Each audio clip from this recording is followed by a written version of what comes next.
வாழ்க வையகம், வாழ்க வையகம், வாழ்க வளமுடன். குரு புகழ் வாழ்க. குருவே துணை.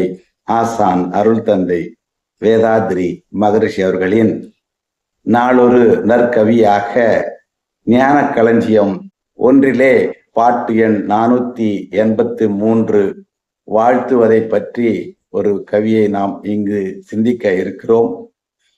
மனைவி அவள் தன்னை மதிக்கவில்லை என்ற குறையால் மனம் வருந்தும் கணவருக்கும், மணந்தவர் பொறுப்பாய் என்னை மதிக்கவில்லை என்று ஏங்கும் பெண்களுக்கும் இன்ப வாழ்வு மலர்வதற்கு ஏற்ற வழி சொல்வேன்.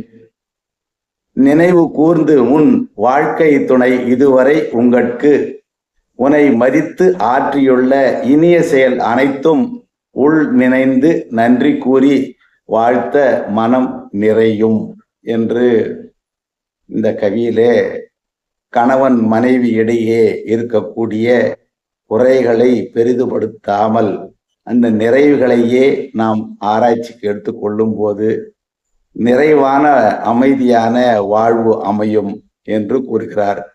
மனைவி அவள் தன்னை மதிக்கவில்லை என்ற குறையை பட்டுக்கொண்டு இந்த வாழ்க்கை துணையாகிய கணவர் வருத்தப்படக்கூடாது என்றும், அதே போல மணந்தவர் தன்னை பொறுப்பாய் மதிக்கவில்லை என்று ஏங்கும் பெண்களுக்கும் இன்பமான வாழ்க்கை மலர்வதற்குண்டான ஒரு வழியை அருட்தந்தை வேதாத்ரி மகரிஷி அவர்கள் தெளிவாக கூறியிருக்கிறார்கள். அவர் நமக்கு அவ்வாறு ஒரு துன்ப உணர்வை கொடுக்கும்போது அவர்கள் செய்த நன்மையை மட்டுமே நாம் ஆராய்ச்சிக்கு எடுத்துக்கொண்டு அதை சிந்திக்கும் பொழுது கண்டிப்பாக அவர் செய்யக்கூடிய அந்த நம்மை மதிக்க முடியாத சில தவறுகள் செய்யும் போதும், சில துன்பத்தை கொடுக்கக்கூடிய ஒரு செயல்பாடுகள் செய்யும் போதும் நமக்கு அந்த துன்பம்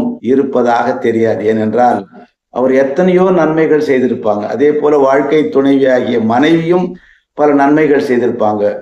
ஆகவே குறைகளை மட்டும் பெரிதுபடுத்தாமல் குறை ஏற்படும் பொழுது அவர்களுடைய நிறைவுகளை நாம் எண்ணி பார்த்தோமையானால் கண்டிப்பாக அந்த குடும்பம் மன அமைதி பெற்று வாழ்வதற்கு அருட்தந்தை அவர்கள் செய்த நன்மைகளையே நாம் எடுத்துக்கொண்டு அந்த துன்பங்களை எண்ணாமல் நாம் மன அமைதி பெற்று மன நிறைவு பெற்று வாழலாம் என்று கவியின் மூலமாக நமக்கு அருட்தந்தை அருளிருக்கின்றார்.